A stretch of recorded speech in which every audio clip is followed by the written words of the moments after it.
안녕하십니까. 전하태 교수입니다. 이번 시간 여러분들과 2016년 3회 기출문제 풀이를 하도록 하겠습니다. 자, 먼저 문제 1번에 보시게 되면 물의 물리화학적 특성으로 틀린 것은 어느 것인가? 자, 가번 물은 온도가 낮을수록 밀도가 커진다. 자, 물의 밀도는 온도가 낮고 높음을 떠나서 몇 도씨에서 가장 크죠? 4도씨에서 물의 밀도는 최대의 값을 가지죠. 따라서 가번이 틀렸습니다. 나머지 물 분자는 H+와 OH-로 극성을 이루어 유용한 용매가 된다. 그리고 답은 물은 기화열이 크기 때문에 생물의 효과적인 체온 조절이 가능하다. 답은 생물체의 결빙이 쉽게 일어나지 않는 것은 물의 융해율이 크기 때문이죠. 따라서 물은 4도씨에서 밀도값이 가장 큰 값을 나타내죠. 자, 그리고 25번 문제를 보시게 되면 25도씨 이기압의 압력에 있는 메탄가스 200kg을 저장하는 데 필요한 탱크의 부피는 얼마인가? 이상기체 법칙을 적용하고 기차 상수 R은 0.081L atm 몰K라고 그랬어요. 자, 이 문제도 상당히 자주 나오죠. 이상기체 상태 방정식은 P분의 M분의 W RT예요. 자, 그럼 먼저 P라는 값은 P가 압력이죠. 지금 압력이 이기압입니다. atm. 자, V를 우리가 계산하죠. W는 질량이에요. 지금 200kg인데 kg을 g으로 환산하기 위해서 10의 3승을 곱해요. 그럼 200 곱하기 10의 3승 g이 되겠죠? M은 분자량입니다. CH4의 분자량은 16이죠. 그래서 16g. R은 기체상수 0.082L atm 몰K.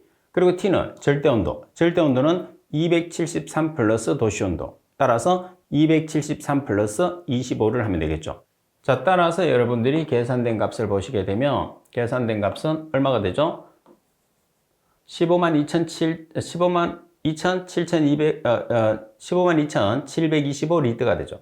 따라서 여러분들이 리터로 이제 우리가 10의 몇 승으로 나타낸다고 하면 지금 여기서부터 소점을 하나, 둘, 셋, 넷, 5개. 그러면 1.53 곱하기 10의 5승 리터 또는 152,725리터 같은 말입니다. 그래서 문제 조건에서는 1.53 곱하기 10의 5승 리터로 표기를 했기 때문에 이렇게 표기를 해주는 거예요. 자, 그리고 문제 3번에 보시게 되면 1차 반응에 있어서 반응 초기의 농도가 100mg/L이고 반응 4시간 후에 10mg/L로 감소되었다. 반응 3시간 후에 농도는 얼마인가? 1차 반응식을 두 개를 이용하죠. 첫 번째 1차 반응식을 이용해서 K를 계산을 한 다음에 그 K를 2번 1차 반응식에 대입을 해서 CT를 계산해 주는 문제입니다. 상당히 자주 나오는 유형이에요. 자, 1차 반응식은 ln C0분의 CT는 마이너스 KT죠. 따라서 C0가 초기 농도입니다. 100mg/L, 4시간 T가 되는 거죠. 10mg/L는 CT예요. 그래서 100mg/L 분의 10mg/L는 마이너스 K 곱하기 T 4시간. 따라서 K에 대한 식으로 정리를 해요. 정리를 하게 되면 0.5756펄아워가 나오겠죠. 자, 두 번째 ln 초기 농도는 똑같습니다. 100mg/L 분의 3시간 후의 농도를 계산하니까 CT가 미지수예요. 그리고 K는 1번에서 구한 K를 대입하고 몇 시간? 3시간 후에 CT 값. 따라서 CT에 대한 식으로 정리하면 17.79mg/L가 되는 거죠. 자, 여기에 ln을 제거하기 위해서 맞은변에 EX를 취해서 제거합니다. 이 유형은 여러분들이 지금 계속적으로 공부했던 학생들은 상당히 자주 나온다는 걸 알 수가 있어요. 꼭 기억해야 됩니다. 그리고 4번, 해류와 그것을 일으키는 원인이 알맞게 짝지어진 것은 어느 것인가? 가번, 상승류는 바람과 해양 및 육지의 상호작용. 나번의 조류는 해류의 염분, 온도 차이에 의해서 형성. 답안의 쓰나미는 해수의 밀도 차이에 의해 해일작용. 라번의 심해류는 해저의 화산활동. 여기서 바르게 된 것은 가번이고요. 자, 조류는 태양과 달의 영향, 쓰나미는 지진과 화산에 의해서, 심해류는 해수의 온도, 염분에 의한 밀도 차이에 의해서 발생을 하게 되겠죠. 자, 특히 여러분들 심해류도 시험상에서 상당히 자주 출제되기 때문에 지금 4번은 문제와 풀이를 동시에 여러분들이 잘 기억을 할 수 있도록 하십시오. 자, 그리고 문제 5번에 보시면 5번도 자주 나오는 문제입니다. 용량이 600리터인 물의 용존산소 농도가 10mg/L인 경우에 Na2SO3로 물속의 용존산소를 완전히 제거하려고 한다. 이론적으로 필요한 Na2SO3의 양은 얼마인가? Na2SO3는 불안정한 물질이에요. 안정한 물질이 되기 위해서는 산소 한 개와 결합해서 Na2SO4가 돼야 되거든요. 그러면 Na2SO3가 물속에 존재하면 산소를 받아서 안정한 물질이 되기 위해서 계속적으로 산소를 소모하는 거죠. 자, 따라서 Na2SO3 플러스 산소 한 개가 필요해요. 그래서 산소는 O2로 존재하니까 0.5O2는 Na2SO4. Na2SO3 분자량은 126g, 산소는 0.5 곱하기 32g. 자, 그럼 용존산소가 10mg/L, 그리고 얼마? 용량 600L. 그래서 여러분들이 나타냈을 때 g으로 표시를 하라고, 지금 x가 g으로 표시를 하잖아요. 그래서 mg/L을 g/L로 환산하기 위해서 얼마를 곱해줬죠? 10의 -3승을 곱해줬어요. 그러면 리터 없어지고 g이 나오겠죠. 따라서 x에 대한 값은 47.25g이라는 값이 나오게 됩니다.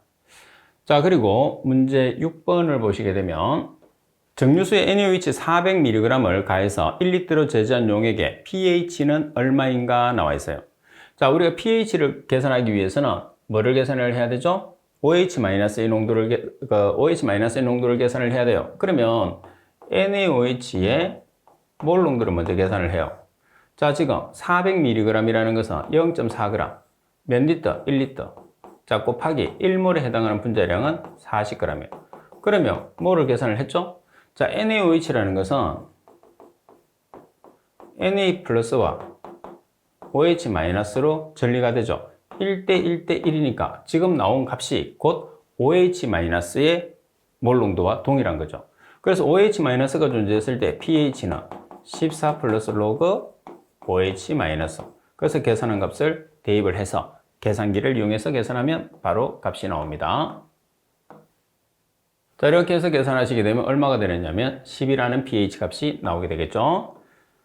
자, 그리고 문제 7번에 보시게 되면 헨리 법칙에 가장 잘 적용이 되는 기체는, 헨리 법칙은 물에 잘 녹지 않는 기체에 적용되죠. 그래서 난용성 기체는 헨리 법칙에 잘 적용되고 수용성 기체는 헨리 법칙이 잘 적용이 되지 않습니다. 따라서 가장 잘 적용된다는 것은 난용성 기체, 따라서 O2가 정답이 되는 거죠. 그리고 문제 8번에 보시게 되면 유량이 5000m의 삼성포대인 폐수를 하천에 방류할 때 하천의 BOD는 4mg/L, 유량은 40만 m의 삼성포대이다. 방류한 폐수가 하천수와 완전 혼합되어졌을 때 하천의 BOD가 1mg/L 높아진다고 하면 하천으로 유입되는 폐수의 BOD 농도는 얼마인가 이렇게 나와 있어요. 자, 그러면 여기서는 여러분들이 개통도가 조금 필요합니다. 개통도가 좀 필요한데 자, 이렇게 여러분들 나타내 볼게요. 자, 그 다음 여기서 혼합지점. 자, 혼합지점은 지금 하천의 BOD 4mg/L보다 1mg/L가 높아진다고 그랬어. 그럼 5mg/L죠. 자, 그리고 문제 조건에서 하천의 지금 유량이 40만 m의 삼성포대를 Q1, 그리고 하천의 BOD를 C1으로 나타낼게요. 그래서 여기 Q1, C1이 있어요. 자, 그 다음에 폐수의 유량을 Q2라고 나타낼게요. 이 값이 Q2가 되는 거예요. 그죠? 자, 그리고 지금 뭐가 없느냐 하면 폐수의 농도가 없어요. 그래서 폐수의 농도가 없으니까 폐수의 농도를 계산하죠. 그럼 여기에서 지금 여기서는 폐수 처리장 자체가 여기서는 필요가 없어요. 그죠? 여기서 그냥 공장이라고 생각하면 돼요. 공장에서 배출되는 유량을 Q2, 이때 농도를 C2라고 표현을 하면 돼요. 그러면 자, Q1 자리에 얼마를 대입하느냐 하면 40만 m의 삼성포대, C1 자리에 4mg/L 플러스 Q2 자리에 5000 m의 삼성포대, C2는 미지수, 요거 미지수, Q1 40만, Q2 5만. 그러면 그리고 CM 자리에 얼마를 대입하죠? 5mg/L. 그러면 C2라는 값이 mg/L로 나오거든요. 근데 정답에서 폐수의 BOD 농도를 계산하니까 C2가 바로 우리가 계산하는 폐수의 농도가 되는 거예요. 자, 그래서 여러분들이 지금 계산을 하시게 되면 C2가 폐수의 농도가 되니까 C2는 85mg/L라는 값이 바로 산출이 됩니다. 자, 그리고 문제 9번에 보시게 되면 BOD5가 300mg/L, COD가 800mg/L인 경우에 MbCOD는 얼마인가? 탈산소 계수 K1은 0.2%, 상용대수 기준. 여기서 MBD-COD라는 것은 생물학적으로 분해가 불가능한 COD죠. 자, COD라는 것은 BD-COD와 MBD-COD가 있어요. BD-COD는 생물학적으로 분해가 가능한 COD. MBD-COD라는 것은 분해가 불가능한 COD. 그래서 MBD-COD를 계산하라고 그랬으니까 COD-BD-COD가 되는 거예요. 여기서 BD-COD는 생물학적으로 분해가 가능하니까 BODU, 최종 BOD가 되는 거거든요. 그러면 문제 조건에서 뭐가 주어졌어요? BOD5가 주어졌어요. 그래서 BOD5 공식을 이용을 해서 뭐를 계산하느냐? BODU, 다시 말해서 BD-COD를 계산을 하면 돼요. 자, BOD5가 지금 얼마죠? 300mg/L. K1이 0.2%, 그리고 T가 5일 BOD니까 5일. 그리고 상용대수를 기준하면 미수가 10이 되는 거죠. 따라서 BODU에 대한 식으로 정리를 하면 333.33mg/L. 이 값이 뭐가 되느냐 하면 BD-COD가 되는 거예요. 따라서 BD-COD니까 이 값을 여기다 대입. 그리고 COD 값이 800mg/L. 따라서 계산하면 생물학적으로 분해가 되지 않는 COD, MBD-COD는 466.67mg/L가 되는 거죠. 자, 이 문제도 상당히 자주 출제되는 문제입니다. 자, 그리고 10번 문제를 보시게 되면 1000m의 삼성인 탱크의 염소이온 농도가 100mg/L이다. 탱크 내의 물은 완전 혼합이고 계속적으로 염소이온이 없는 물이 480m의 삼성/D로 유입된다면 탱크 내의 염소이온 농도가 20mg/L로 낮아질 때까지 소요되는 시간을 계산하시오 그랬어요. 지금 주어진 식이 1차 반응식입니다. 자, 1차 반응식인데 문제 조건에 보시면 뭐가 있어요? 1000m의 삼성이라는 최적 부위가 있어요. 자, 그리고 480m의 삼성/D라는 유량이 있어요. 그래서 여러분들이 K 대신에 Q 나누기 V로 바꿔놓는 거죠. 자, 왜? T를 못 바꾸죠. 왜? T를 시간을 우리가 계산을 하는 거니까. 시간을 계산하시오 이렇게 나와 있죠.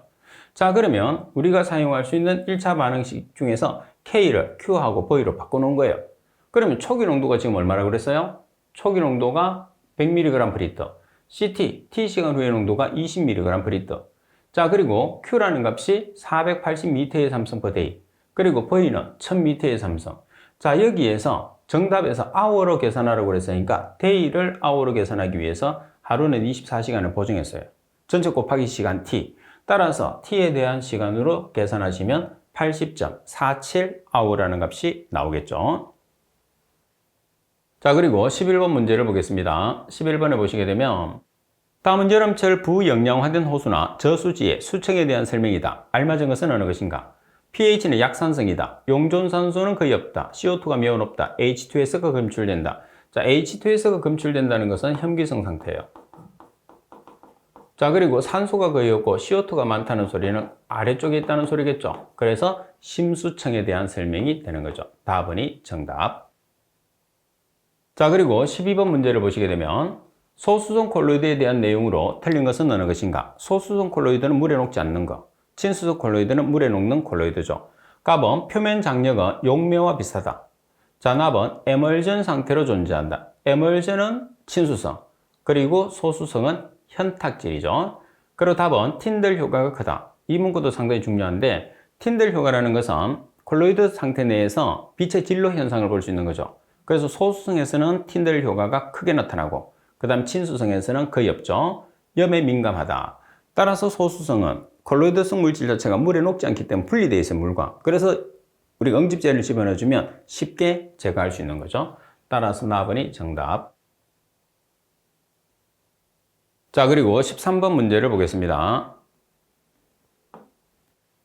진한 산성 폐수를 중화 처리하고자 한다. 20% NaOH 용액 사용 시 40ml가 투입되었는데 만일 20% CaOH2를 사용했을 때 몇 ml가 필요하냐고 그랬어요. 그러면 중화를 우리가 사용했다고 그러면 무조건 N1V1은 N2V2를 사용하시면 돼요. 근데 지금 문제 조건에서 뭐가 없어요? NaOH와 수산화칼슘의 노르말 농도가 없어요. 그래서 20%의 농도를 노르말 농도로 전환할 거예요. 자, 그러면 여러 가지 방법이 있어요. 그런 방법이 지금 여기에서는 퍼센트를 ppm으로 전환시켜서 단위를 환산했어요. 아니면 20% 자체는 100ml에 20g이 포함되어 있는 값이거든요. 그래서 100ml 분의 20g으로 나타내도 관계없어요. 지금 이 자체를 퍼센트라는 것은 20%라는 것은 백분율이니까 100ml에 20g이 포함되어 있는 값이에요. 이 값을 노르말 농도로 환산해도 관계는 없습니다. 지금 여기에서는 퍼센트를 ppm으로 전환시키기 위해서는 10의 4승을 곱하면 되죠. 그럼 20 곱하기 10의 4승을 하면 mg 프리 떠요. 따라서 mg 프리 떠를 당량으로 고칩니다. 그러기 위해서는 g으로 고쳐야 되죠. 따라서 1g은 10의 3승 mg. 그래서 mg 없어지고 1당량에 해당하는 N의 위치의 분자량이 40이에요. OH가 1개니까 1당량짜리. 따라서 1당량은 40g, 5노르말이 되고. 반면에 수산화 칼슘은 똑같이 2 곱하기 40, 2 곱하기 10의 4승 mg 프리 떠요. 그리고 mg을 g으로 환산해주기 위해서 10의 3승을 보정해 줬습니다. 수산화 칼슘의 분자량은 74g. 근데 OH가 2개 있으니까 2당량짜리. 그래서 74g 나누기 2를 하면 노르말 농도는 5.41 노르말이 되죠. 자, 이렇게 보정을 하게 되면 NaOH는 100ml 분의 20g 곱하기, 자, 여기서 10의 3승 ml는 1L. 자, 그럼 똑같이 1당량은 40g. 그럼 여러분들 똑같이 나오는 거죠. 수산화 칼슘은 여기 대신에 74g 나누기. 그래서 여러분들이 퍼센트를 ppm으로 고친 거나 퍼센트를 100분의 g수로 나타내는 거나 여러분들 표현하기 어떤 방식을 쓰느냐에 따라서 다른 거지, 풀이 방법은 여러 가지가 있어요. 앞에서는 제가 이렇게 풀이해놨습니다. 자, 그러면 여러분 NaOH가 5노르말이에요. 그래서 5노르말이 몇 ml? 40ml. 자, 그리고 수산화 칼슘 5.41노르말이에요. 몇 ml? V2, 미지수. 따라서 V2에 대한 식으로 정리하면 36.97ml의 수산화 칼슘이 필요하죠. 자, 그리고 14번 문제를 보겠습니다. 하천수의 수온이 15도씨이다. 20도씨에서 탈산소 계수 K가 0.1%D라고 하면 최종 BOD에 대한 BOD3의 B는 얼마인가? 다시 말해서 BOD3 나누기 BODU를 계산하라고 그래요. 그러면 BOD3 공식을 보면 BOD3는 BODU 곱하기 1-10의 -KT. 여기서 10을 사용한 것은 K의 상용대수라고 되어 있죠. 상용대수는 미수가 10입니다. 그러면 BODU를 나눠줘요, 왼쪽에서. 그러면 BOD3 나누기 BODU는 1-10의 -KT예요. 근데 문제 조건에서는 우리가 지금 수온이 몇 도냐? 15도예요. 근데 주어진 K는 20도C를 주어졌어요. 그래서 20도C의 K를 15도C로 전환을 하죠. 그래서 온도 보정식을 쓰는 거죠. 따라서 온도 보정식이 주어졌어요. 그러면 K 20도C, 20도C의 K를 여기다 대입을 해요. 그 다음 T는 우리가 지금 15도C로 맞추려고 하죠. 15에서 15-20. 그래서 대입을 한 다음에 계산을 하게 되면 15도C에서 K가 0.0795%D가 되는 거죠. 이 값을 여기 K에 대입하는 거예요. 그래서 이 문제에서는 BOD3를 계산할 때 하천수의 온도가 15도니까 주어진 20도C의 K를 15도C로 고쳐서 BOD3와 BODU의 B를 계산하는 문제다. 그게 핵심입니다. 자, 그리고 15번 문제를 보시게 되면 미생물의 성장과 유기물과의 관계 곡성 중 병곡전까지의 미생물의 성장 상태를 가장 적절하게 나타낸 것은, 자, 병곡전까지라고 그랬으니까 여기죠. 그럼 여기 보면 엄청나게 빠른 속도로 커져요. 엄청나게 빠른 속도로 커진다는 게 뭐냐면 대수 성장 단계거든요. 그래서 대수가 여기서는 로그예요, 로그. 그래서 대수 성장 단계나 로그 성장 단계가 같은 말이죠. 그래서 이 자체는 대수 성장 단계. 그 다음부터는 서서히 감소기가 지나가겠죠. 따라서 로그 성장 상태가 되는 거죠. 로그 성장 상태 다음이 감소 성장 단계가 되는 겁니다. 그 다음에 이제 우리가 미생물을 침강시켰을 때는 감소 성장 단계에서 침강시키는 게 유리하죠. 그리고 16번 문제를 보시게 되면 하천의 환경 기준이 BOD가 3mg/L 이하이고 현재 BOD는 1mg/L이며 유량은 5만 미터의 삼성포대이다. 하천 주변의 돼지 사육단지를 조성하고자 하는데 환경 기준 이하를 유지하기 위해서는 몇 마리까지 사육을 허가할 수 있겠는가? 단 돼지 사육으로 인한 하천의 유량 증가 무시, 돼지 한 마리당 BOD 배출량은 0.4kg/D입니다. 자, 여기서 여러분들이 지금 하천의 BOD 농도가 1mg/L예요. 근데 환경 기준은 3mg/L입니다. 그럼 우리가 허용할 수 있는 것은 2mg/L 이내에서는 우리가 돼지를 사용할 수 있다는 거죠. 그래서 3-1mg/L. mg per L를 kg per m의 삼성으로 환산하기 위해서 10의 마이너스 3성을 곱했어요. 그럼 단위가 kg per m의 삼성이 되죠. 자, 그리고 유량이 얼마냐면 5만 m의 삼성 per day. 자, 그리고 돼지 한 마리당 BOD의 허용 배출량이 얼마냐면 0.4kg대예요. 그래서 한 마리당 0.4kg per day. 그럼 우리가 사용할 수 있는 돼지는 250마리를 사용할 수 있는 거죠. 16번도 상당히 지금 자주 출제되고 있는 문제입니다. 숫자가 계속 바뀌기 때문에 답을 외워서는 안 돼요. 자, 그리고 17번 글루코스 600mg per L 용액의 이론적인 COD 값은 얼마인가? 이 COD라는 것은 뭐죠? 산소량을 계산하는 소리예요. 자, 따라서 글루코스를 산소하고 결합하면 CO2와 H2O가 나오죠. 호기성분해니까. 그럼 글루코스 180g일 때 필요한 산소는 6 곱하기 32g. 그럼 글루코스 600mg per L일 때 얼마가 필요하냐? COD는 산소량입니다. 따라서 대각선으로 곱해서 COD가 있는 항으로 정리를 해주시면 640mg per L라는 값이 나오게 됩니다. 자, 그리고 반응식도 여러분들이 자주 사용하는 내용 위주로 나와요. 자주 사용하는 내용 위주로 나오니까 여러분들이 여러 번 문제를 풀다 보면 반응식도 저절로 풀 수 있으니까 처음부터 여러분들이 반응식을 여러분들이 안 풀린다 하더라도 너무 걱정할 필요는 없습니다. 반복에 의해서 해결이 될 수 있어요. 자, 18번 하천 모델의 종류 중에서 스트레토펠퍼스의 모델에 대한 설명으로 틀린 것은 어느 것인가? 그럼 최초의 하천 수질 모델링이다. 맞습니다. 다음에 하천의 유기물 분해가 1차 반응에 따르는 완전 혼합 흐름 반응기라고 가정한 모델이다. 다음에 저모염으로부터 오염 보화량을 고려한다. 라번 유기물의 분해에 따라서 용존산소 소비와 재폭기를 고려한다고 그랬어요. 자, 스트레토펠퍼스 모델에서 가정 조건에 해당하지 않는 것은 뭐죠? 나번이죠. 나번은 가정 조건이 아닙니다. 자, 그리고 19번 문제를 보시면 농업용수의 수질평가 사용 시 SAR, 나트륨 합착률의 산출 시기에 직접 관련된 원소로 알맞은 것은 풀이에도 있는 것처럼 나트륨 합착률이라는 것은 나트륨이온, 칼슘이온, 마그네슘 이 세 가지에 의해서 계산을 하기 때문에 정답은 라번이 정답. 자, 그리고 20번 문제를 보겠습니다. 수질 분석 결과 양이온, 칼슘이 20mg per L, 나트륨이 46mg per L, 마그네슘이 36mg per L일 때 총 경도는 얼마인가? 우리가 경도를 계산했을 때 필요한 것은 뭐죠? 칼슘, 그리고 마그네슘 이온이 필요해요. 그럼 총 경도 나누기 50g은 칼슘 농도 나누기 20g 플러스 마그네슘 농도 나누기 12g. 이제 여러분들이 공식을 다 알고 있을 거예요.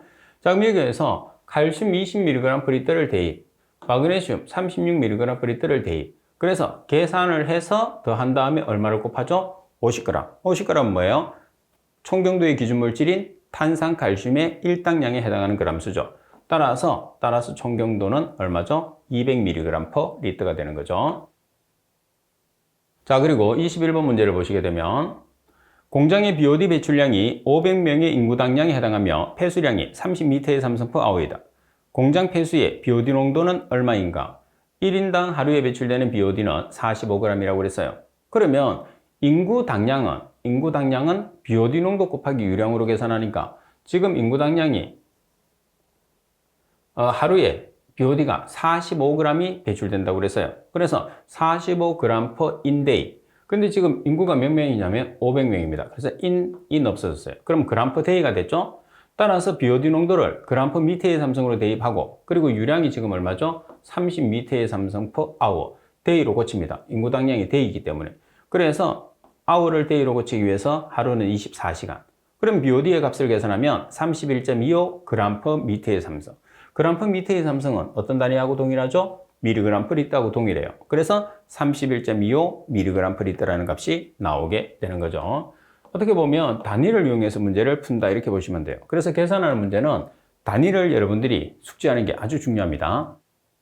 자, 그리고 22번 SS가 8000mg per L인 분뇨를 전처리에서 15%, 1차 처리에서 80%의 SS를 제거했을 때 1차 처리 후에 유출되는 분뇨의 SS 농도는 얼마냐고 그랬어요. 그러면 우리가 제거 효율은 1- 유입수의 SS 농도 분의 유출수의 SS 농도 곱하기 100이잖아요. 근데 문제 조건에서는 뭐를 모르죠?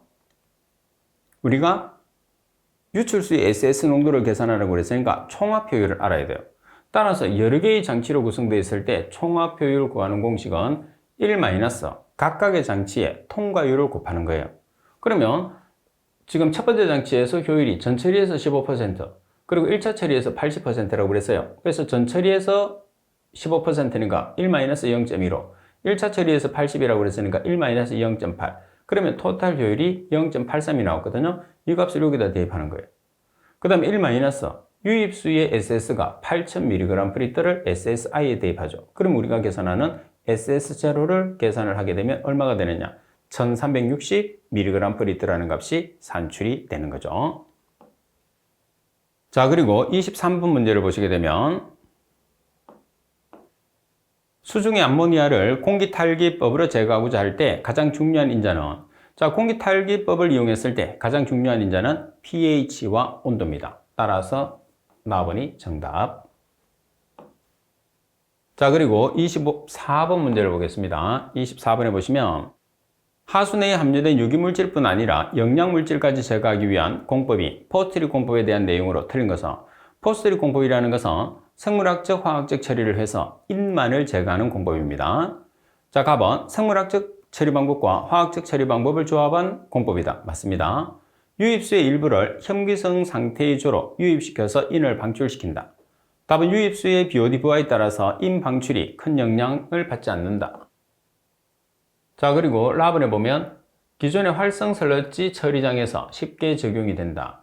라번에 보시게 되면 여기서 지금 유입수가 아니고 반송설러지죠. 반송설러지. 반송설러지의 일부를 현기성 상태의 조로 유입시켜서 인을 방출합니다. 그래서 포스트리 공법에서는 인을 방출시키는 것은 반송설러지에 있는 인을 방출을 시킨다는 것을 꼭 기억을 해야 돼요. 4번이 정답. 자, 그리고 25번 문제를 보시게 되면 폐수의 고도 처리에서 용해성 무기물 제거에 사용되는 공정에 관한 내용으로 알맞은 것을 찾으시오 그랬어요. 자, 여기서는 여러분들이 답만 한 번씩 체크를 해 놓도록 하십시오. 문제가 똑같이 출제됩니다. 4번이에요. 정답은 4번이고.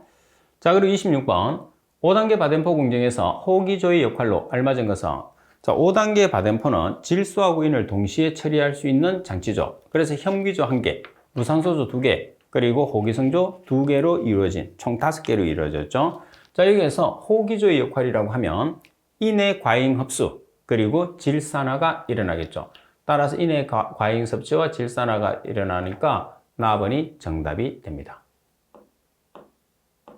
자, 그리고 27번 문제를 보겠습니다.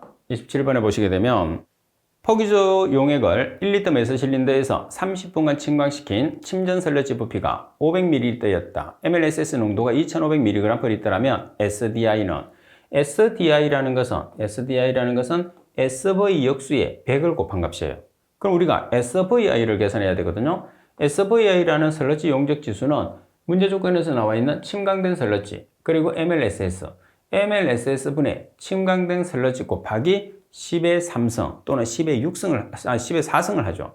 자, 그럼 지금처럼 SV의 단위에 따라서 달라지는데 SV라는 침광된 설러지가 ml/L면 전체 곱하기 10의 3승, SV가 %면 전체 곱하기 10의 4승, 지금처럼 ml/L면 전체 곱하기 10의 3승. 그죠? 그래서 SV가 ml/L냐, %냐에 따라서 10의 3승을 곱하느냐, 10의 4승을 곱하느냐가 차이가 있어요.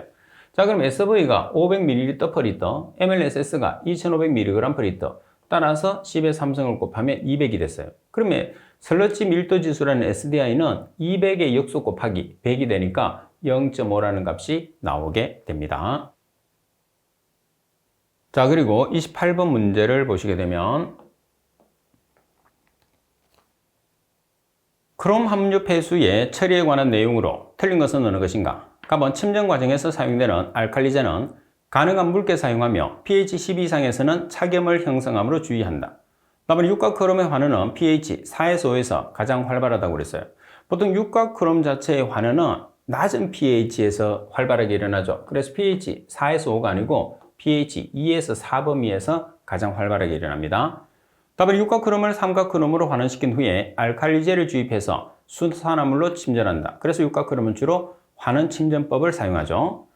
라번은 육각 크롬의 환원제는 FeSO4, Na2SO3, NaHSO3 황산화물이 주로 S가 들어가는 화합물이 주로 환원제로 사용됩니다. 따라서 설명이 잘못된 것은 나와버리 되고요. 자, 그리고 29번 문제를 보시게 되면 고도수 처리에 사용되는 분리막에 대한 내용으로 틀린 것은 어느 것인가? 정밀여과의 형태는 비대칭형 스킨형의 막이다. 정밀여과의 형태는 비대칭형이 아니고 대칭형을 사용을 하죠. 일단 정답이고, 한해여과의 구동력은 정수합차. 우리가 구동력이 상당히 중요한데 투석은 농도차, 투석은 농도차, 전기투석은 전이차, 역삼투를 비롯한 나머지 여과는 전부 다 정수합차라는 것을 꼭 기억을 해 놓으셔야 됩니다. 자, 그리고 답은 역삼투의 분리 형태는 용의 확산이다. 라번의 투속의 구동력은 농도차. 정답은 가번 대칭형입니다. 그리고 30번 문제를 보시게 되면 폐수 처리장의 2차 침전지에서 침전된 잉여설러지를 폐기하지 않는 경우에 생기는 현상으로 틀린 것은 어느 것인가? 가번 현규성 상태로 되어서 N2, H2S 등의 가스가 발생되어서 냄새가 난다. 다음에 침전지에서 설러지가 부상하지 않는다. 우리가 2차 침전지에서 설러지를 폐기하지 않으면 설러지가 가라앉아 있는 상태에서 여러 가지 문제점을 발생하는데 그 중에서도 설러지 부상이 상당히 많이 일어납니다. 다음에 설러지 밀도가 높아지면 유출수의 수질은 나빠진다. 다음에 침전지 수면에 기체 방울이 형성되고 부유물질이 방류수와 함께 유출된다. 따라서 설명이 잘못된 것은 나번 설러지 부상이 많이 일어납니다. 주로 이제 탈질에 의해서 일어나죠. 자, 그리고 31번 문제를 보시면 유입수의 유량이 360L/인일, BOD5 농도가 200mg/L인 폐수를 처리하기 위해서 완전 혼합형 활성 설러지 처리장을 설계하려고 한다. 발룻 플랜트를 이용해서 처리 능력을 시험한 결과 1차 침전지에서 유입수의 BOD5의 25%가 제거되었다. 최종 유출수 BOD5 10mg/L, MLSS는 3000mg/L, MLVSS는 MLSS의 75%라면 1차 반응일 경우에 반응 시간은 반응 속도 상수 K는 0.93 L/hour. 2차 침전지는 고려하지 않는다고 그랬어요. 자, 그래서 여러분들이 사용할 수 있는 1차 반응을 꼭 기억을 해야 됩니다. 여기서는 완전 혼합형이에요. 그래서 K가 주어져 있는 완전 혼합형 반응조에서 1차 반응씩 사용하는 거죠. 따라서 Q와 V를 이용해서 뭐를 계산하죠? 시간 T에 대한 식으로 정리를 해요. 따라서 시간 T에 대한 식으로 정리를 하게 되면 이렇게 식을 정리할 수 있거든요. 그래서 유입수의 농도에 150, 유출수의 농도에 10mg/L를 대입합니다. 그리고 K는 0.93 L/g으로 주어졌죠. 그리고 CT는 말씀드린 것처럼 10mg/L니까 g/L로 고치면 10에 마이너스 3승을 곱해주면 0.01 g/L죠. MLVSS는 3000mg/L의 몇 퍼센트? 75%, 0.75. 왜? MLVSS는 MLSS 곱하기 0.75라고 했기 때문에 따라서 T를 계산하면 6.69 아우라는 값이 나오게 됩니다. 자, 그리고 팁에 있는 것처럼 여러분들 지금 나와 있는 것처럼 초기 농도는 조심을 해야 돼요. 문제 조건에서는 150mg/L로 나와 있는 게 아니에요. 뭐죠? 유입수의 농도는 200mg/L인데 우리가 1차 침전지에서 얼마만큼 제거했다고 그랬어요? 25%를 제거했다고 그랬어요. 그래서 초기 농도는 200mg/L 곱하기 25% 제거한 걸 제외시켜 줘야 되겠죠. 그래서 우리가 반응조에서 처리하는 거는 1차 침전에서 제거되지 않은 거, 다시 말해서 1-0.25를 해준 값을 처리하는 과정이죠. 그래서 200을 대입하면 안 되고 1-0.25를 보정한 150mg/L를 우리가 사용해야 된다는 게 이 문제의 핵심 중에 핵심이죠. 중요합니다. 미리 앞에서 처리한 거는 빼고 우리가 처리를 해야 되죠. 그리고 32번 1000m의 삼성거대의 하수를 처리하는 처리장이 있다. 침전지의 깊이가 3m, 폭이 4m, 길이가 16m인 침전지의 이론적인 하수의 체류 시간을 계산하시고 그랬어요. 자, 체류 시간은 지금 여기 보세요. 유량 Q가 있어요. 자, 그리고 깊이, 폭, 길이를 곱하면 최적 V가 돼요. 그래서 최적 나누기 유량을 하는 거죠. 따라서 3m 곱하기 4m 곱하기 16m, 미터의 삼성이죠. 유량, 미터의 삼성 per day. day를 정답에서 요구하는 hour로 고치기 위해서 하루는 24시간을 보정했어요. 그러면 얼마? 4.6 hour. 그래서 여러분들이 필기에서는 복잡한 문제는 틀려도 관계는 없어요. 그렇지만은 32번처럼 간단하게 계산할 수 있는 문제는 반드시 맞춰야 됩니다. 자, 그리고 33번. 입자 농도와 상호작용에 따른 침전 형태 중에서 스토크스 법칙을 적용할 수 있는 것은 어느 것인가? 스토크스 법칙이라는 것은 독립침전이죠. 그래서 자연 침강을 나타내는 거예요. 그 자연 침강이라는 게 뭐냐면 일형 침전을 이야기를 합니다. 중력에 의해서 침전이 되는 것. 따라서 4번이 정답. 그리고 34번 문제를 보시게 되면 자, 인구가 4만 5천 명인 도시의 폐수를 처리하기 위한 처리장을 설계하였다. 폐수 유량이 350리터인데이며 침강 탱크의 체류 시간은 2시간, 원류 속도는 35m의 삼성 per 제곱미터 데이. 자, 이 침강 탱크의 용적과 표면적을 계산하시오 그랬어요. 자, 그럼 먼저 유량을 여러분들이 계산을 합니다. 유량이 350리터인데이니까 미터의 삼성으로 고치기 위해서 10의 마이너스 3성을 곱했어요. 그러면 10의 마이너스 3성을 곱하면 0.35m의 삼성 per 인데이. 인구를 없애기 위해서 4만 5천 명을 곱했어요. 그러면 유량 Q는 15,750m의 삼성 per day가 되는 거죠. 따라서 V를 계산을 해요. 용적을 계산하라고 그랬으니까. 그럼 용적이라는 것은 어떻게 계산하죠? 유량 곱하기 시간을 하면 돼요. 자, 체류 시간이 주어졌어요. 그래서 여러분들이 계산한 유량 15,750m의 삼성 per day에서 2시간을 곱하는데 day로 고쳐줘요. 그럼 시간을 day로 고치기 위해서는 하루는 24시간이니까 2시간 나누기 24를 해서 곱해주면 데이 없어지고 최적이 나왔어요. 자, 그리고 표면적을 계산하라고 그래. 표면적은 여러분들 원류 속도의 단위를 보면 미터의 삼성 per 제곱미터 데이거든요. 자, 미터의 삼성 per 데이는 유량, 제곱미터는 면적이에요. 그러니까 35m의 삼성 per 제곱미터 데이는 유량이 얼마죠? 우리가 계산한 15,750m의 삼성 per 데이 나누기 면적. 따라서 나누기 면적에서 A에 대한 식으로 정리하면 450제곱미터가 나오죠. 결론적으로 이 문제에서 핵심은 뭐죠? 유량을 미터의 삼성 per day로 계산을 해 놓으면 우리가 용적이나 면적을 쉽게 계산할 수 있는 거죠. 그래서 유량을 계산하는 게 이 문제는 핵심이죠. 자, 그리고 35번 문제를 보시게 되면 혐기성 소화 공정의 환경적 변수로 틀린 것은 어느 것인가? 혐기성이라는 것은 산소를 이용하지 않는 거죠. 갑은 온도, 나번의 교반, 용존 산소 농도, 라번의 pH. 산소를 이용하지 않기 때문에 혐기성 소화주에서는 용존 산소하고는 무관합니다. 답은이 정답. 자, 그리고 36번 문제를 보시게 되면 응집제 투여량에 영향을 미치는 인자로 틀린 것은 어느 것인가? 자, 응집제를 우리가 투여했을 때는 물의 온도 중요하죠. 수온. 그리고 응집제의 종류 중요하죠. 그리고 pH, 적정 pH가 있어야 되죠. 따라서 산소와는 관계없습니다. 자, 그리고 37번 문제를 보시게 되면 포기조 내의 DO 농도가 2mg/L이고 이때 포화 용존 산소는 8mg/L이라고 할 때 MLSS가 3000mg/L에서 MLSS 1리터당 산소 소비 속도 60mg/L라고 하면 포기조에서 산소 이동 계수 KLA의 값은 얼마인가 나왔어요.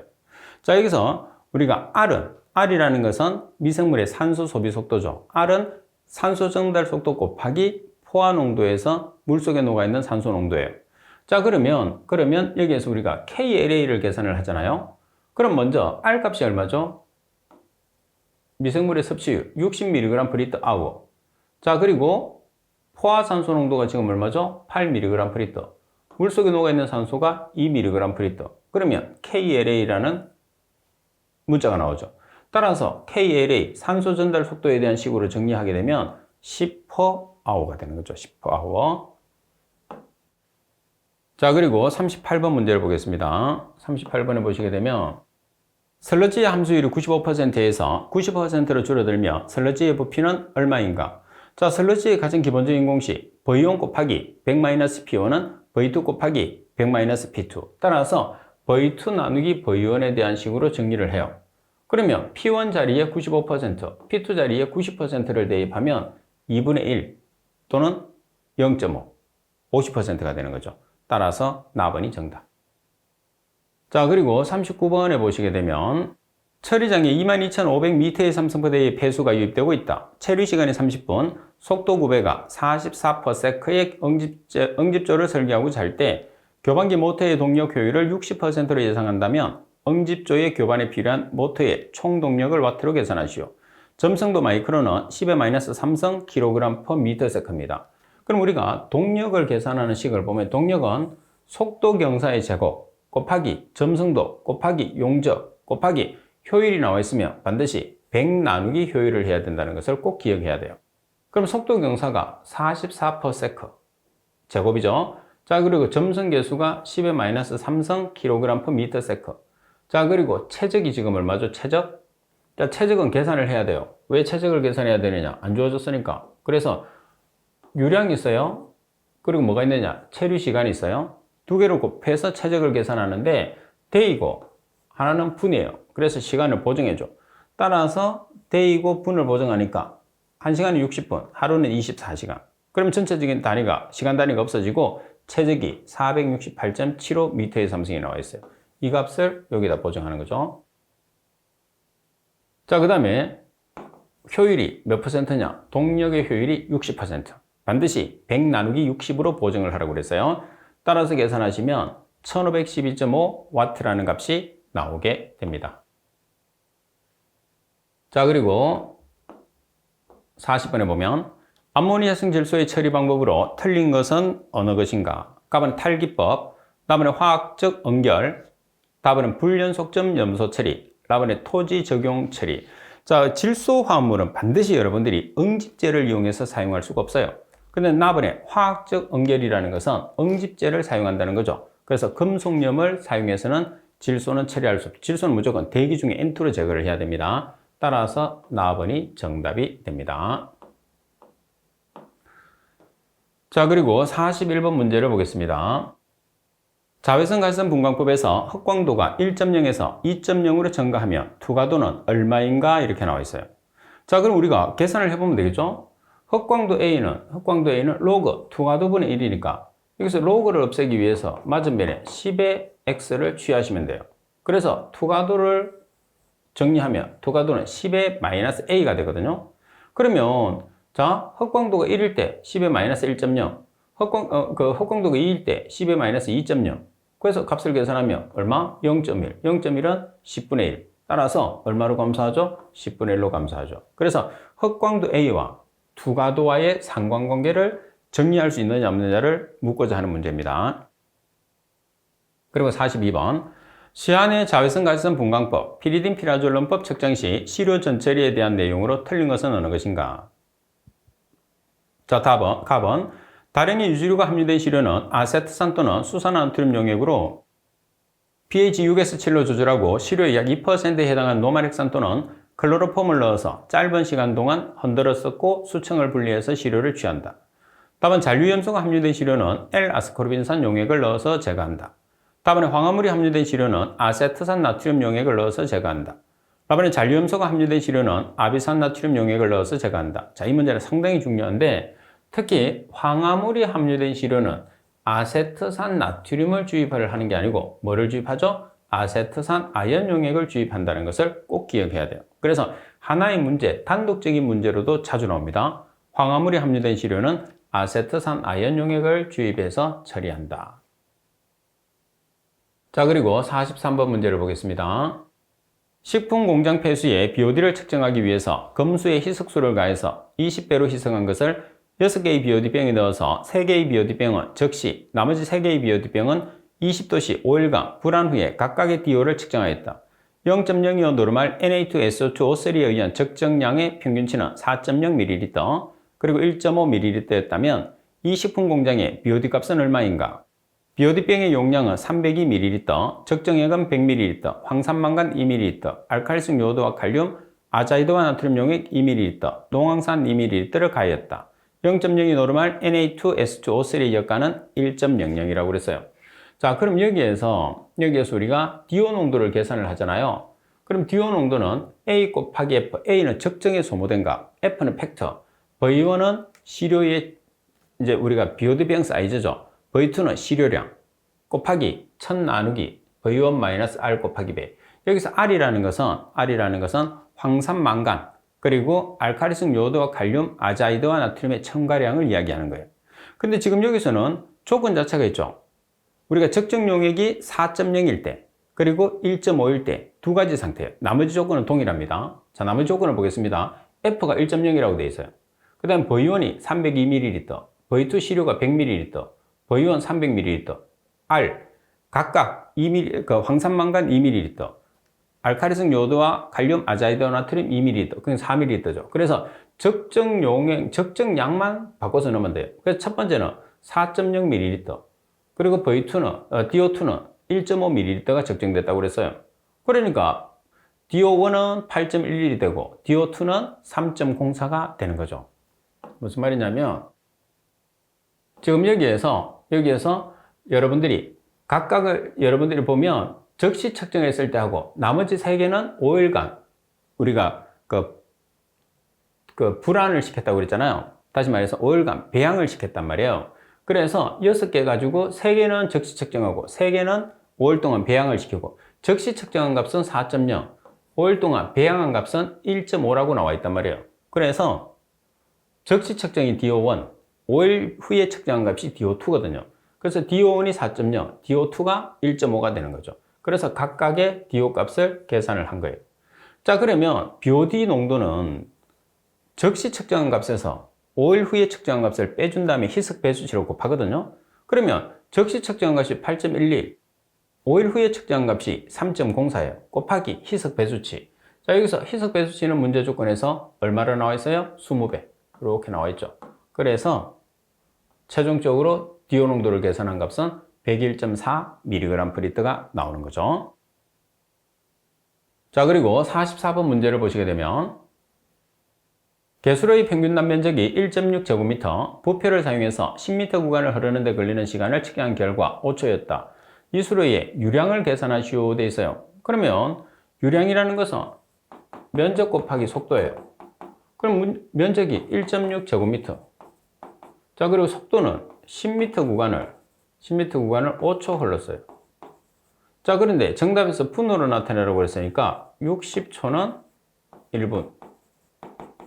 자, 그런데 여기서 보시면 이게 실측 유속이거든요. 실측 유속은 평균 유속으로 전환하기 위해서 0.75를 곱해야지 평균 유속이 되는 거죠. 그래서 문제 조건에 여러분들이 최대 유속이 주어진다든지 지금처럼 실제로 측정한 유속이 주어지게 되면 최대 유속이기 때문에 평균 유속으로 전환하기 위해서 0.75를 곱해줘야 된다는 것을 꼭 숙지를 할 수 있도록 하십시오. 자, 따라서 계산을 하시게 되면 얼마가 나오느냐? 144m의 삼성 per 미니츠라는 값이 나오게 되죠.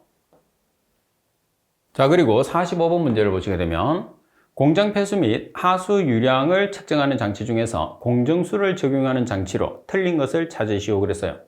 자, 공정수에 적용되는 장치는 유량 측정용 노즐이 있어요.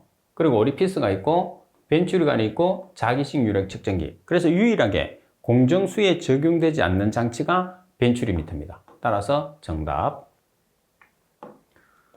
자, 그리고 46번 문제를 보시게 되면 인산여민을 측정하기 위해서 적용 가능한 시험 방법으로 틀린 것은 어느 것인가? 자, 인산여민은 자외선 갈선 분광법이 두 가지죠. 이염화 주석 환원법, 그리고 아스코르빈산 환원법. 또 뭐가 있어요? 이온 크로마토그래피법이 있죠. 그래서 답은이 정답. 그리고 47번 문제를 보시게 되면 적정법 산성 과망간산 칼륨법에 의해서 COD를 측정할 때 염소이온의 방해를 제거하기 위해서 첨가할 수 있는 시약으로 틀린 것은 어느 것인가? 자, 여기서 여러분들이 지금 염소이온의 방해를 제거하기 위해서 첨가할 수 있는 시약입니다. 자, 방해를 제거해요. 그럼 시약이 뭐가 있어요? 황산은 분말이 있어요. 그리고 질산은 용액을 써도 돼요. 그리고 질산은 분말을 써도 됩니다. 그래서 염소이온 방해를 제거하기 위해서는 우리가 황산은 분말을 써야 되는데 황산은 분말이 없을 때는 질산은 용액이나 질산은 분말을 써도 된다. 따라서 해당하지 않는 것은 나번. 그리고 48번 문제를 보시게 되면 지하수 시료는 취수정 내에 고여있는 물과 원래 지하수의 성상이 달라질 수 있으므로 고여있는 물을 충분히 퍼낸 다음 새로 나온 물을 채취한다. 이 경우에 퍼내는 양은 얼마가 되느냐고 그랬어요. 자, 퍼내는 양은 고여있는 물의 몇 배? 4에서 5배 정도. 따라서 답번이 정답. 그리고 49번에 보시게 되면 색도 측정에 대한 내용으로 틀린 것은 어느 것인가? 답은 아담슨 니켈슨의 색도 공식을 근거로 한다. 답은 시료 중에서 백금 코발트 표준 물질과 아주 다른 색상의 폐하수에는 적용할 수가 없다 돼 있어요. 자, 백금 코발트 표준 물질과 색상이 같거나 다르다 하더라도 적용이 가능하죠. 그리고 색도의 측정은 시각적으로 눈에 보이는 색상에 관계없이 단순 색도차 또는 단일 색도차를 계산한다. 일단 답은 나번입니다. 자, 그리고 라번 시료 중에 부유물질은 제거하여야 한다. 정답은 나번. 자, 그리고 50번 문제를 계속해서 보겠습니다. 자, 50번 문제를 보시게 되면 육가크롬을 자외선 가시선 분광법으로 측정할 때 대한 설명으로 알맞은 것을 찾으시오 그래서요. 자, 정답을 먼저 보겠습니다. 답은인데 산성용액에서 다이페닐 카바자이드와 반응해서 생성되는 색깔은 적자색, 파장은 540 나노미터. 육가크롬을 자외선 가시선 분광법으로 측정하는 방법입니다. 답은이 정답. 자, 표시한 게 핵심 포인트죠.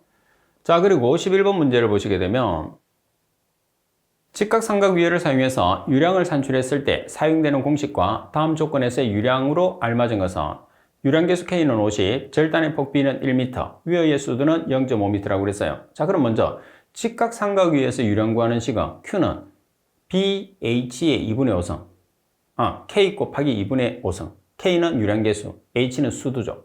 반면에 사각위에서 유량 구하는 식은 KBH의 2분의 3성, K는 유량계수, B는 내면폭, H는 수두. 자, 그럼 삼각유혈이라고 그랬으니까 KH의 2분의 5성, KH의 2분의 5성. 그러면 바로 정답이 나왔네요. 자, 값을 계산하겠습니다. K 값이 얼마? 50.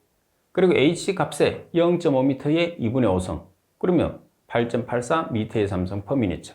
가번이 바로 정답. 공식만 찾으면 계산 안 해도 답이 나와요. 자, 그리고 52번 문제를 보겠습니다. 이온 크로마토그래피의 장치에 대한 내용으로 틀린 것은 어느 것인가? 가번 역송 펌프는 150에서 350kg/제곱cm 압력에서 사용될 수 있어야 하며 시간차에 따른 압력차가 크게 발생하여서는 안 된다. 자, 압력은 150에서 350kg/제곱cm.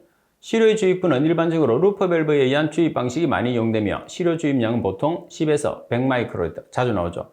루퍼 밸브 주입 방식 10에서 100마이크로리터. 자, 답은에 분리클럼은 억제기형과 비억제기형이 있다. 답은에 검출기는 일반적으로 어미온 분석에서는 열전도도 검출기를 사용한다고 그랬어요. 자, 주로 어미온 분석에 사용되는 검출기는 열전도도 검출기를 쓰는 게 아니고 전기전도도 검출기를 주로 사용하게 됩니다. 따라서 라번이 정답. 자, 그리고 53번에 보시게 되면 실험에 사용되는 용어의 내용으로 틀린 것은 어느 것인가? 답은 냄새가 없다. 냄새가 없거나 또는 거의 없는 것을 표시한다. 맞습니다. 답은 시험에서 사용하는 물은 따로 규정이 없는 한 정제수 또는 탄염수를 말한다. 맞죠?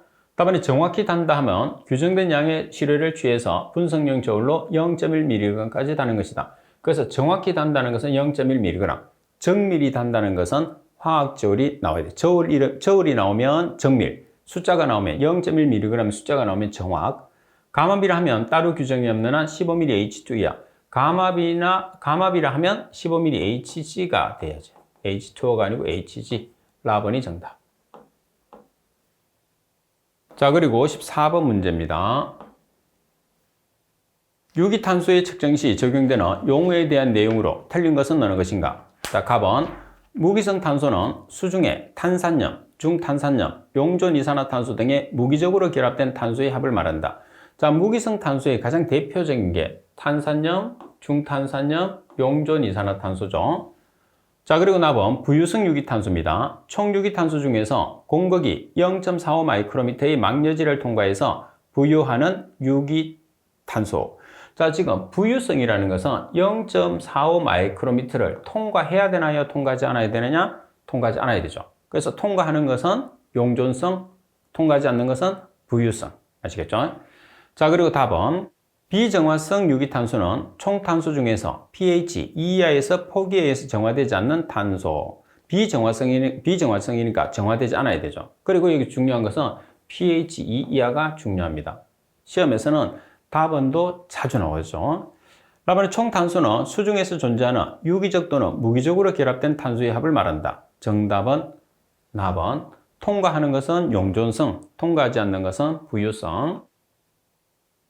자, 그리고 55번 문제를 보시면 시료의 전처리 방법 중에서 유기물을 다량 함유하고 있으면서 3분해가 어려운 시료가 적용되는 것은, 자, 여기서 3분해가 어려운 시료예요. 그래서 과산화가 어렵구나. 여기서 과는 과염소산, 산화분해가 어려운 시료는 과산화수소, 과염소산. 이제 과산화가 어렵구나 했으니까 과염소산이 들어갔으니까 질산 과염소산법이죠. 나번이 정답. 자, 그리고 56번 문제를 보겠습니다.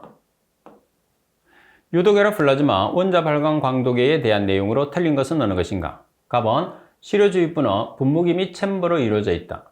나번 고주파 전원부는 고주파 전원은 수정 발전식 20.73MHz로 100에서 300kW의 출력이다.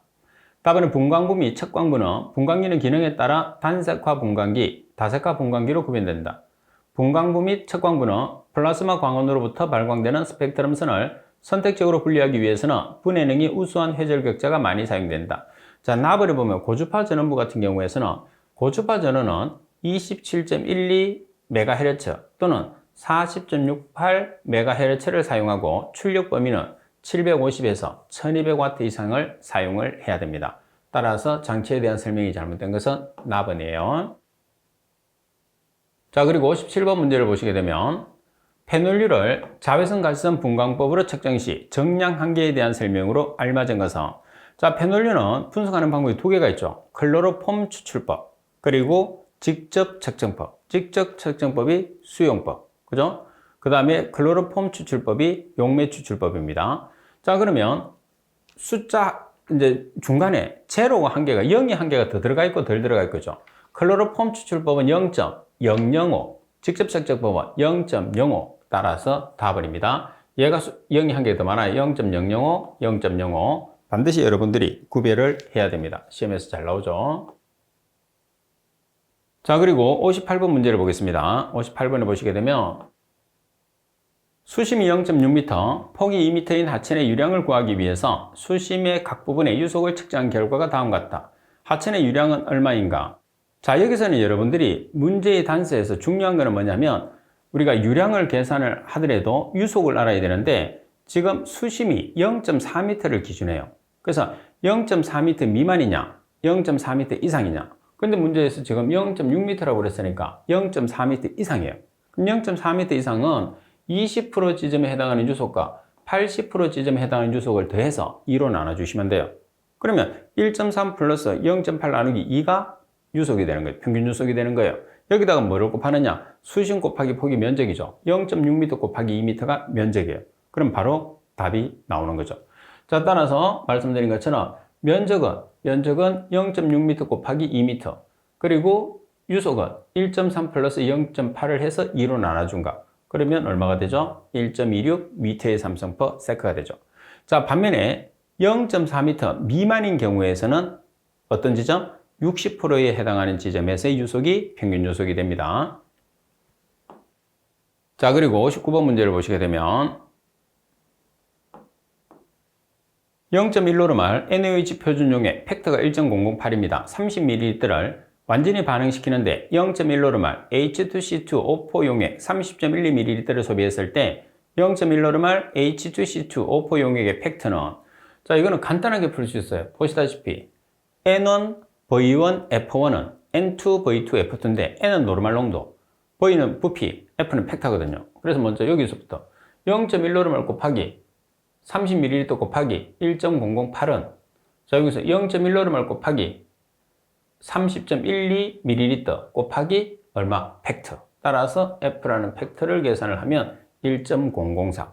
우리가 중화적정 공식에서 이 식은 상당히 많이 봤죠. 여기 F만, 팩터만 첨가를 해 놓은 거예요. 자, 그리고 60번 문제를 보시게 되면 자외선 가시선 분광법에 의해서 페놀류를 분석했을 때 클로로폼 용액에서 측정하는 파장은 클로로폼 용액을 추출법이라고 그러죠. 수용액은 직접법. 그러면 풀이를 보시면 클로로폼 용액은 460나노미터고 정량 한계는 0.005, 조금 전에 나왔죠. 수용액은 510나노미터고 0.05mg/L가 정량 한계예요. 근데 지금 측정하는 파장이에요. 클로로폼 용액에서. 그래서 클로로폼 용액에서 측정 파장은 460나노미터. 반면에 수용액, 직접법에서는 510나노미터가 되겠죠. 따라서 정답은 가번이 정답. 자, 이번 시간 수업은 이것으로 마치도록 하겠습니다.